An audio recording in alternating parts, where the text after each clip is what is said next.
Selamat datang di podcast kami, di mana kita akan membahas isu-isu penting yang akan mempengaruhi masyarakat. Pada hari ini kita akan membahas tentang pungutan liar ya, atau Ya, pungli yang terjadi betul. di lembaga pemasyarakatan atau rumah tahanan negara.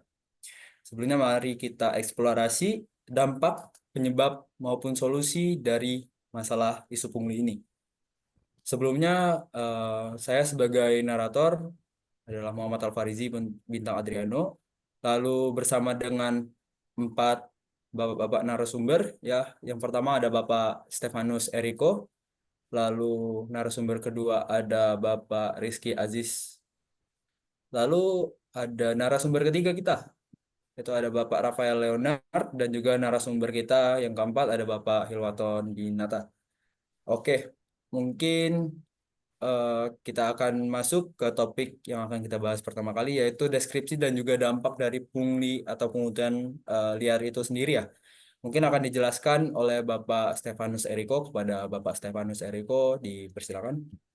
Oke, untuk deskripsinya sendiri itu adalah pungli itu kan di rutan dan lapas seringkali terjadi dalam bentuk kayak permintaan uang untuk fasilitas yang seharusnya memang diberikan secara gratis gitu. Seperti tempat tidur yang layak atau izin untuk mengunjungi keluarga, untuk kunjungan keluarga dan lain seperti itu. Praktik kayak gini tuh tidak hanya merugikan narapidana, tetapi juga menciptakan lingkungan yang tidak adil dan korup ya. Untuk dampaknya sendiri itu salah satunya ada dari kesejahteraan narapidana ya, Bapak Ari. Dengan adanya tindakan pungli ini tentu itu akan mengganggu kesejahteraan narapidana itu sendiri. Karena yang harusnya narapidana itu dapat haknya dia, yang harusnya emang dapat dari kita, dari pihak lapas ataupun dia, pihak rutan, tapi dengan adanya kegiatan pungli itu semua tidak terjadi gitu. Narapidana harus bayar gitu, harus diharuskan bayar untuk mendapatkan hak tersebut. Jadi sebenarnya itu membuat narapidana itu sendiri tersiksa ya tentunya. Yang ditakutkan akan menjadi stres gitu, stres lalu melakukan percobaan bunuh diri. Itu kan yang sangat yang tidak diinginkan ya. Yang kedua itu sendiri adalah nama baik atau integrasi dari sebuah lembaga itu sendiri ya.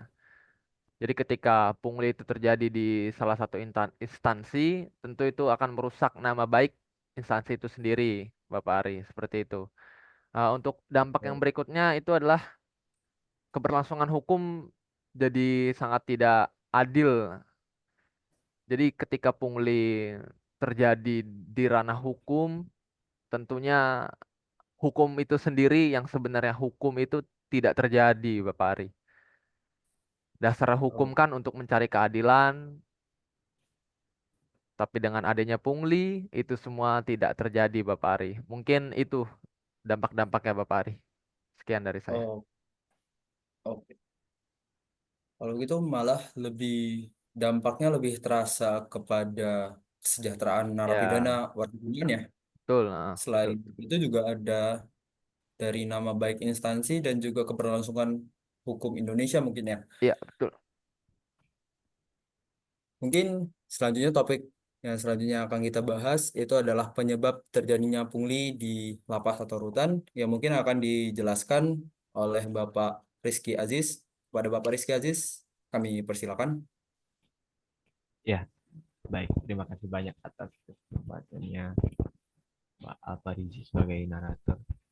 Saya mungkin bahas sedikit aja terkait dengan apa sih penyebab terjadinya pungli. Kalau tadi pungli udah dijelasin sama Bapak Riko ke panjang lebar.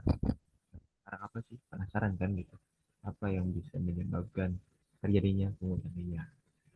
Kalau menurut saya yang pertama itu adalah istilahnya itu overcrowding atau misalkan jumlah narapidana itu melebihi kapasitas dari lapas ataupun rutan itu sendiri gitu kan. Yang membuat petugasnya itu rentan ya terhadap uh, praktik pungli gitu. Karena itu yang menjadi penyebab utama. Terus selanjutnya mungkin lebih ke ranah petugas yang dimana mungkin rendahnya kesejahteraan petugas, yang dimana ini mendorong petugas itu sendiri jadi mencari penghasilan tambahan. Penghasilan tambahannya dari mana? Dari potensi. Tapi ini bukan jadi contoh kan ya. Artinya kita sebagai petugas, kita sebagai uh, PNS yang baik, kita akan meminimalisir itu. Terus selanjutnya itu ada minimnya pengawasan. Apa sih yang membuat minimnya pengawasan itu? Karena Maaf dari Bapak petugas. Rizky, mic-nya boleh Oke, ya, boleh diulangi, maaf Bapak. baik, yang ketiga itu ya, sorry, ada sekitar Coba, batan, coba. yaitu minimnya pengawasan. Kenapa minimnya pengawasan? Karena pengawasan ini penting, gitu. Penting. Bahkan dari pihak atasan itu harus eh, istilahnya melihat petugas-petugas yang sedang berjaga, yang sedang berdinas. Karena petugas itu banyak juga gitu kan, yang sebagai oknum. Terus selanjutnya ada kurangnya sosialisasi kepada narapidana. Nah, jadi narapidana itu kan punya hak ya, punya hak yang dimana mereka itu dikasih makan, dikasih tempat tinggal. Ya mungkin selayaknya dan memang sesuai peraturan yang berlaku. Tapi tidak, jangan sampai mereka itu dibodoh-bodohi. Ya, sampai mereka itu tidak tahu hak-hak mereka, sampai mereka berpikir bahwa kalau makan itu harus bayar dan lain hal gitu kan, dan akan menjadi korban pungutan liar itu sendiri. Jadi itu sih mungkin menurut saya terkait dengan penyebab terjadinya pungutan liar. Oke. Kalau itu penyebab terjadinya pungutan liar malah lebih ditekankan kepada kurangnya sosialisasi hak bagi narapidana itu sendiri ya Bapak ya. Betul. Oke. Mungkin bisa kita lanjut topiknya ke rekomendasi upaya pencegahan yang akan dijelaskan oleh Bapak Rafael Leonard. Kepada Bapak Rafael, dipersilakan. Oke, jadi untuk mencegah praktik pungli itu ada beberapa langkah ya yang perlu kita lakukan. Yang pertama itu mungkin kita harus melakukan penegakan hukum secara tegas, sehingga para pelaku yang melakukan pungli itu uh, menjadi jerah, sehingga ia tidak akan mengulangi tindakan tersebut. Yang kedua itu melakukan monitoring dan evaluasi rutin atau biasa kita sebut dengan MONEF ya. Nah, jadi lakukan audit berkala untuk mengidentifikasi dan menangani praktik pungli itu secara proaktif. Nah, yang ketiga ini mungkin sangat penting ya, kita melakukan sosialisasi kepada narapidana mengenai hak-hak yang ia didapatkan selama ia berada dalam lapas. Seperti hak untuk melakukan komunikasi secara online, yaitu video call gratis di jam-jam tertentu, lalu mungkin izin kunjungan gratis, bahkan ketika mereka mau bebas pun melakukan program bebas bersyarat ataupun cuti bersyarat itu dapat mereka lakukan secara gratis tanpa dipungut biaya sepeser pun. Nah, dan yang terakhir itu mungkin secara ininya meningkatkan kesejahteraan petugas ya, dengan cara memberikan insentif bagi petugas agar tidak tergoda untuk melakukan pungli. Semisal memberikan insentif makan malam ketika sedang piket malam, lalu memberikan kopi bubuk agar kembali semangat dalam bertugas dan tidak melakukan pungli, sehingga kebutuhan mereka itu tercukupi.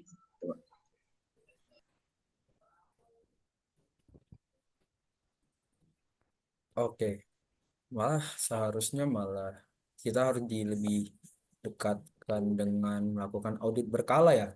Audit berkala untuk mengidentifikasi dan menangani praktik pungli yang ada. Mungkin pemantauan auditnya bisa dilakukan oleh pihak luar ya, mungkin dari pihak polisian untuk ikut mengontrol terjadinya praktek pungli, atau mungkin bagian pusat dari kementerian kita, mungkin di daerah juga ada kan dari pihak kantor wilayah ya, kantor wilayah masing-masing. Mungkin dapat menjadi upaya pencegahan bagi kita semua ya. Oke, mari kita lanjut ke topik selanjutnya. Mungkin peran kita sebagai ASN untuk mengatasi pungli atau pungutan liar yang ada di lapas atau rutan. Mungkin akan disampaikan oleh Bapak Hilwaton Dinata. Kepada Bapak Hilwaton Dinata, kami persilakan. Baik, terima kasih ya kepada Bapak Alfarizi Bintang Adriano. Setiap individu memiliki peran yang penting ya dalam mengatasi setiap isu pungli ini yang sering kali terjadi, baik di masyarakat umum dan juga pada narapidana serta keluarganya juga. Kalau misalnya dari masyarakat umum ada yang menghadapi masalah pungli, gimana sih langkah awalnya dalam melaksanakan masalah ini gitu. Nah, untuk masyarakat umum bisa melaporkan setiap tindakan yang diketahui kepada pihak berwenang. Kemudian untuk narapidana sendiri beserta keluarganya juga yang sedang menghadapi masalah pungli ini juga bisa segera melaporkan tindakan ini kepada petugas yang sedang bertugas pada saat itu. Karena narapidana juga harus meningkatkan kesadaran tentang hak-hak yang mereka miliki dan tidak ragu untuk takut untuk melaporkan kepada petugas. Begitu Pak Ari. Oke, Ya, gitu. mungkin dari masyarakatnya juga harus ikut andil juga ya. Iya, betul sekali Pak Ari. Bukan cuman dari kita sebagai pegawai saja yang ikut andil ya. Iya, Mungkin dari semua topik yang telah kita bahas, yang pertama ada dampak deskripsi dan juga dampak dari pungutan liar itu sendiri. Lalu ada penyebab terjadinya pungutan liar ya di lapas atau rutan. Lalu ada dilanjut dengan rekomendasi upaya pencegahan adanya pungutan liar. Lalu diakhiri dengan peran kita sebagai ASN dalam mengatasi pungutan liar yang terjadi di lapas dan juga rutan. Mungkin dapat saya simpulkan bahwa isu pungli di rutan atau lapas ini adalah masalah serius yang memerlukan perhatian kita semua ya. Bukan cuma kita dari pihak pegawai, namun juga seperti yang bapak-bapak narasumber tadi sampaikan, mungkin dari pihak narapidanya itu sendiri, dari pihak warga binaan itu sendiri, dan juga ada pihak luar yang membantu ikut memonitoring evaluasi yang tindakan pegawai-pegawai yang ada di lapas atau rutan itu sendiri.